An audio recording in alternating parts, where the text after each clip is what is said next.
Agile is Dead, episode 9683. I thought that would just be a fun way to start. How many times am I going to read Agile is Dead? So what? There's so many people who are still up in arms, even now, about the whole Agile Alliance joining PMI and what's going on.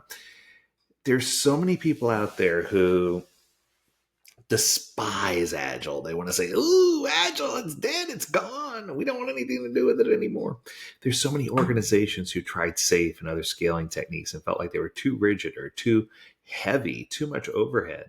And it's just caused them to put themselves in this rut, this endless rut of what do I do now? And there is no, I've heard people say Agile 2.0, 3.0, there's just more. But I think this move from Agile Alliance was really, really interesting because while many perceived it as a last resort, I perceived it as something smart and a benefit for them to take. So here's the whole crux of it. People gradually lost interest in Agile conferences, and I think the cause behind that, the root cause, was the whole pandemic, right? COVID.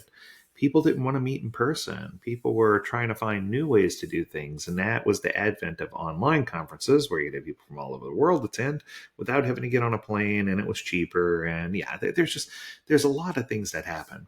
But the Agile conference, Agile 2023, 2024, that was the primary revenue stream for Agile Alliance. They didn't have classes that they offered or specific certifications. So they had no choice at some point but to find other distribution channels. PMI, on the other hand, is undoubtedly a strong distribution channel. Yet many people still question whether or not this is the right move. So I want to give you some takeaway from a few different people, and I'm going to give you some quotes, and these are exact quotes from people who are involved at the core, right? So let's start with Mike Cohn. So Mike Cohn, everyone knows, full transparency, he's a dear friend of mine. He's also the co-founder of the Agile Alliance.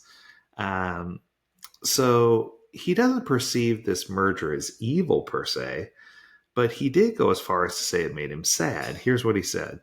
He said, quote, "As a co-founder of the Agile Alliance, this is not what we envisioned when we started that organization. I see the logic here, as Agile is a way of managing projects, and PMI wants to be all about all the best ways to manage projects. From its founding, the Agile Alliance depended on its big conferences for revenue. Since COVID, ding ding, that's declined.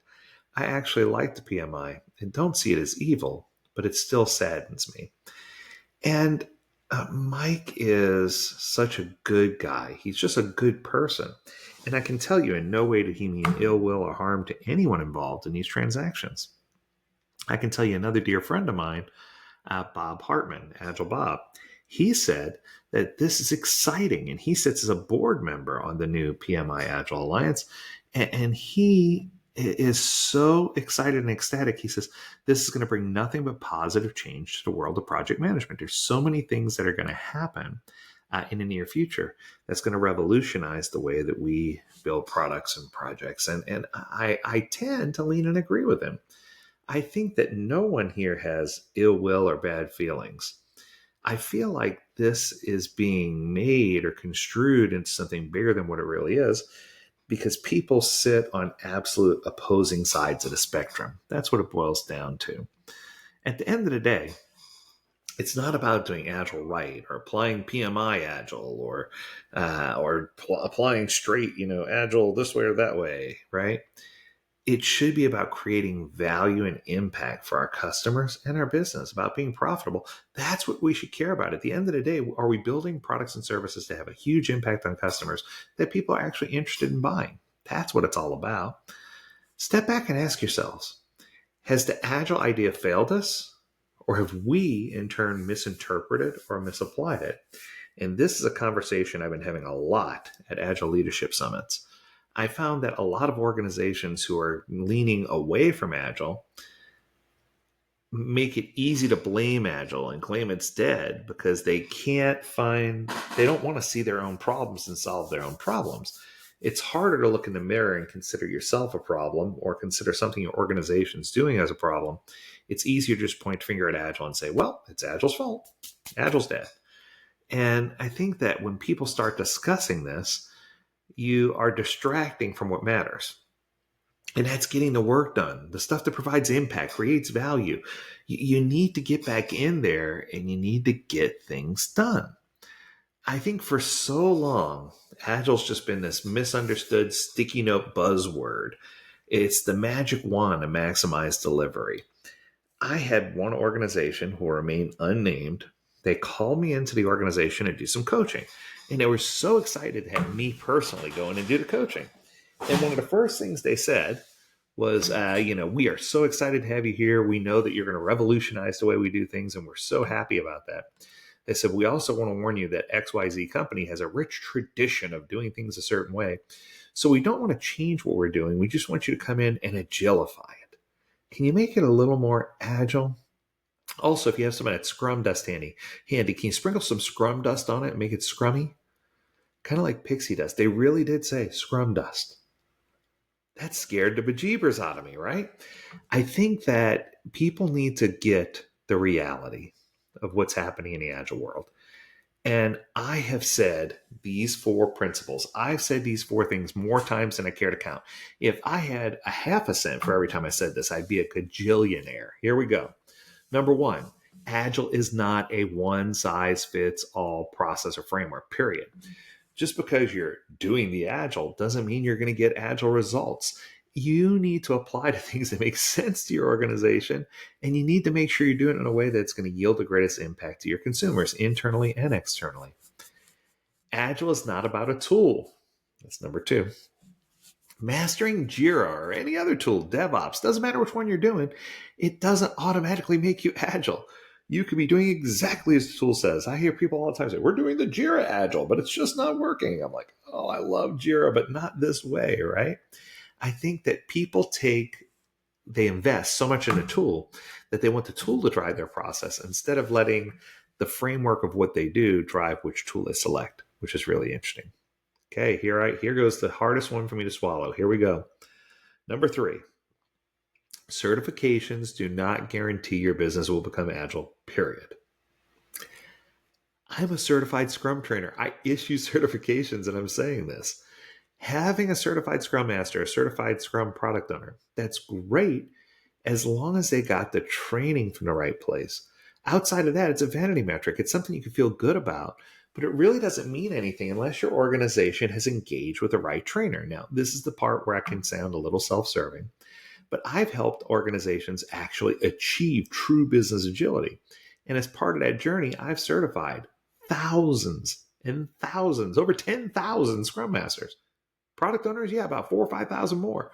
What I can tell you is these organizations are successful not because the product owner got that certification, because the product owner got that certification from me.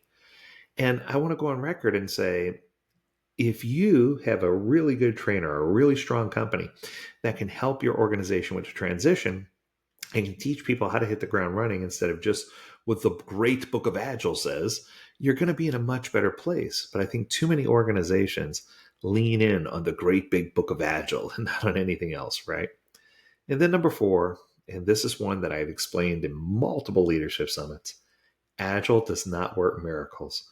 I tell people all the time, Agile's not going to help your team walk on water. You're not going to be able to raise the dead, whether it's a dead project or whatever. It's just going to help you gain better vision into what you're doing. And it's going to give you a little bit more of a crystal ball than what you had before. It's going to make you more predictable. It's going to make it easier for you to figure out what you can actually do. And I can tell you, people, when I say these things, they get hurt, they get upset, they get frustrated. I've lost more gigs by telling people Agile's not one size fits all. There's no checklist you can have that's going to cover everything. Now, you can put together a playbook of things that you feel are in the best interest of organizations and measure how you're doing against a playbook, but you should never have a check boxes. Okay, we did number 1, let's do number 2.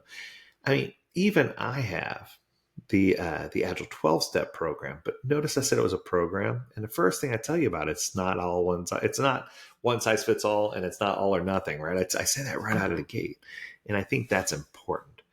If you are doing those things that I listed above incorrectly, you are actually hurting yourself by saying, and you're hurting Agile by saying you're doing Agile, because you're not.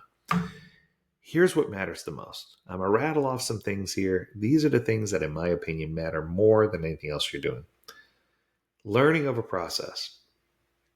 If you're prioritizing continual learning over adapting a rigid process, you're going to be better off. Don't feel like you have to do every single step in SAFe to be successful. You need to learn as you go and prioritize continual learning. Empowerment instead of control. Empowering teams to make decisions instead of enabling them and forcing them to make change, and not micromanaging them, is the key to success there. Set a clear direction and not a strict path.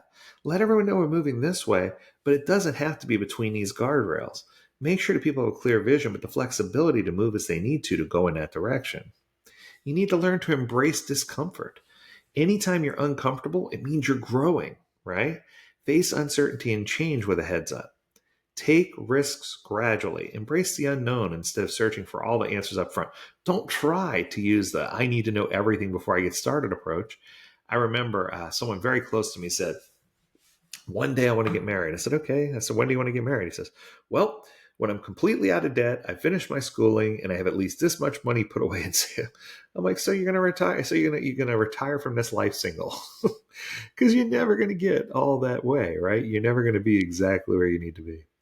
Adapt your plans. Ditch plans when they become outdated or irrelevant. Don't stick with a plan just because it's a plan. That doesn't make any sense. And focus on current issues, solving immediate problems while being aware of potential future challenges without letting the future challenges step in and block you. Be humble. Humility is so overlooked.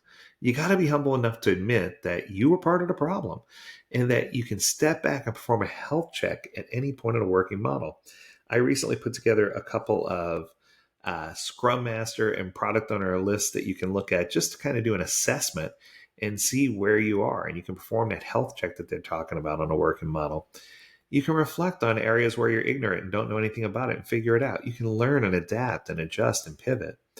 I think that if you can follow through and really focus on understanding your target audience, be humble and the world will teach you nice lessons. Be arrogant and you'll miss your chance to evolve. You'll miss your chance to become something bigger. Agile cannot survive when command and control reigns in an organization. Agile actually has a chance to succeed. And curiosity, courage, and growth dominate your mindset. You have a growth mindset instead of a fixed mindset. Those are the things that are going to help you be successful. So I think when you start down this path of Agile's dead, we're all doomed, the doom and gloom campaign is over. We're done with that. It's time for us to move to the new campaign. And the new campaign is, I'm going to go back in time and call it the Jody Watley campaign. What have you done for me lately?